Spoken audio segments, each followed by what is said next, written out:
హోటళ్లలో చాలా ఇష్టంగా తినే పాలకూర చికెన్ కర్రీ చేయబోతున్నాం. మరి ఈ మధ్య మీకు ఒక కొత్త టెక్నిక్ చూపించేస్తున్నాను. ఆకుకూరని లైట్గా ఇలా వేయించుకొని తర్వాత గ్రైండ్ చేసి వేసుకుంటే చాలా టేస్ట్ ఉంటుందని. మరి ఈరోజు అదే స్టైల్లో నేను ఈ డిష్ చేయబోతున్నాను. అయితే ఇది వేపుళ్ళలా కాకుండా మంచి గ్రేవీలా ఎలా చేసుకోవాలో మనం చూద్దాం.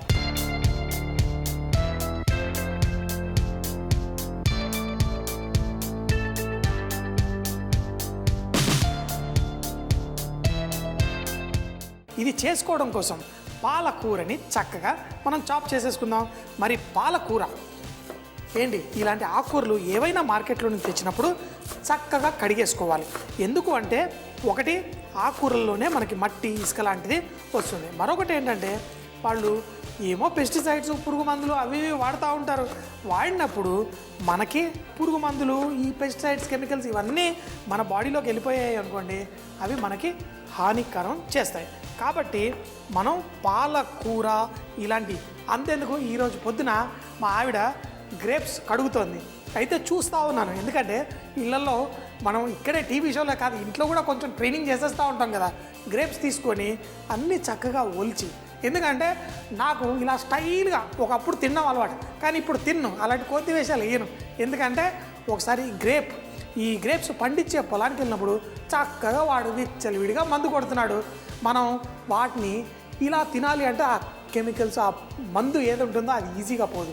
అందుకని చెప్పేసి మా ఆవిడ గ్రేప్స్ అన్నీ చక్కగా తుంచేసి దాంట్లో నీళ్ళల్లో పెట్టేసి ఇంతంత ఉప్పు వేసి చక్కగా ఒక 2-3 నిమిషాలు కడిగి మళ్ళీ నీళ్లు మార్చి మరోసారి కడిగి అక్కడ పెట్టేస్తుంది. ఎందుకంటే ఇంట్లో ఏది కనిపిస్తే ఫస్ట్ మిషన్ గన్లాగా నేను తినేస్తూ ఉంటాను, మావాడు అంతే, ఏది కనిపించినా టకా వేసేస్తూ ఉంటాడు. సో మరి ఆకుకూర నుంచి గ్రేప్స్ దాకా వెళ్ళిపోయాం. మరి చక్కగా ఏది చేసినా కడిగేసుకుంటే బాగుంటుంది. పాలకూర అనేసరికి మీకు ఎన్నోసార్లు చెప్తూ ఉంటాను, వెల్లుల్లి ఎంత ఎక్కువ వేస్తే అంత ఇష్టం. వెల్లుల్లిని ఇలా లైట్గా మనం నైఫ్ తోటి ఇలా నలిపేసుకొని తర్వాత ఈజీగా చాప్ చేసుకోవచ్చు. ఈ టెక్నిక్ వల్ల ఏంటి అంటే మనకి కట్ అయిన తర్వాత మనకి చక్కగా ముక్కలుగా వచ్చేస్తుంది. పెద్ద నైఫ్ ఉందనుకోండి ఒక 3 వెల్లుల్లి, చిన్న నైఫ్ ఉంటే ఒక్కొక్క వెల్లుల్లి, ఏం పర్లేదు. ఇలా వెల్లుల్లిని కూడా ఇలా దంచేసి తరువాత దీన్ని మనం చాప్ చేసేసుకుందాం. ఇలా చాప్ చేసుకొని పాలకూరలో కనుక మీరు వెల్లుల్లి వేస్తే ఆ పాలకూర టేస్ట్ మరింత ఒక 2-3 ఇంతలు టేస్టీగా మారిపోతుంది. వెల్లుల్లి నాకు ఇష్టం. పాలకూర పప్పులో అయితే దంచి వేసేసుకుంటాను, అంత ఇష్టం. సో మరి పాలకూర పప్పు అనేసరికి ఈ చికెన్ కంటే పప్పు చాలా రోజులైంది తిని అది చేసుకోవాలనుంది. కానీ మరి మనం స్టవ్ మంట పెట్టేసి ఈరోజు డిష్ చేయడం కోసం మన న్యాచురల్ రిఫైన్ సన్ఫ్లవర్ ఆయిల్ వాడుకుందాం. అయితే ఇందులో మీకు అందరికీ తెలుసు ఆకుకూర వేసి దాన్ని కూడా వేయించి పేస్ట్ చేసుకుంటే చాలా బాగుంటుంది. అయితే పచ్చి పాలకూర వేసి మనం పేస్ట్ చేస్తే మనకి టేస్ట్ బాగోదు.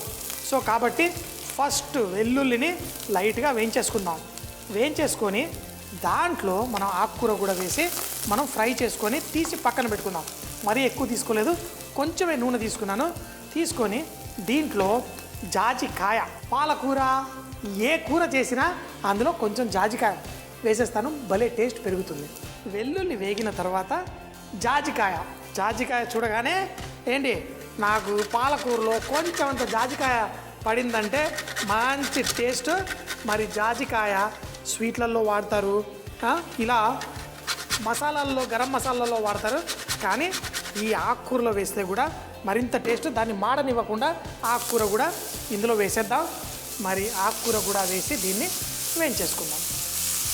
వెల్లుల్లి లైట్గా కలర్ వచ్చిందనుకోండి దాంట్లో టేస్ట్ మరింత అవుతుంది. ఈ పాలకూరను అంతా వేసి మనం కొంచెం సేపు ఇందులో వేయించేసుకుందాం. ఇలా ఆకు మంచిగా వేగిన తర్వాత దీన్ని పేస్ట్ చేసుకుంటే మనకి గ్రేవీ చక్కగా మెరుస్తూ బ్రహ్మాండంగా వచ్చేస్తుంది. ఏం కంగారు పడక్కర్లేదు. ఆకుకూర అప్పుడప్పుడు కొన్నిసార్లు అదే కనుక మీరు ఆకుకూర ఇలా మిక్సీ జార్లో పచ్చిని వేసేసి మీరు పేస్ట్ చేశారనుకోండి మీ కూర అస్సలు బాగోదు, పచ్చి పాలకూర వాసన వస్తుంటుంది. అందుకని చెప్పేసి ఇలా కొంచెం సేపు వేయించేసుకుందాం. ఇప్పుడు పాలకూర చక్కగా ఈ వెల్లుల్లి మన జాజికాయతో చక్కగా వేగింది. ఇప్పుడు దీన్ని మనం మిక్సీ జార్లో వేసి మనం పేస్ట్ చేసుకుందాం. ఇందులో పేస్ట్ చేసినప్పుడు కావాలంటే కొంచెం అంత నీళ్లు వేసుకోండి, పట్టకపోతే ఏం అవసరం లేదు. చక్కటి గ్రీన్ పేస్ట్ రెడీ అయిపోతుంది. ఇలా కుక్ చేసి మనం పేస్ట్ చేసుకుంటే మన కూర కూడా మంచి గ్రీన్ కలర్ వచ్చి బ్రహ్మాండంగా ఉంటుంది. వేగిపోయింది ఆ కూర. మరి దీంట్లో వేసేసి పేస్ట్ చేసుకుందాం. మరి చికెన్, నన్నెప్పుడు చూస్తావు, నా మీద కన్నెప్పుడు వేస్తావు అంటుంది. నీ టైం వచ్చేసింది, నీతోటి ఇప్పుడు వండేసుకుందాం. నిన్ను మరింత టేస్టీగా, మరింత రుచిగా, హెల్తీగా చేయడం కోసం కొంచెం పాలకూర కూడా రెడీ చేస్తాను. మరి చికెన్ ఇక్కడ పెట్టేసి దీన్ని పేస్ట్ చేసుకొని మన డిష్ స్టార్ట్ చేసేద్దాం.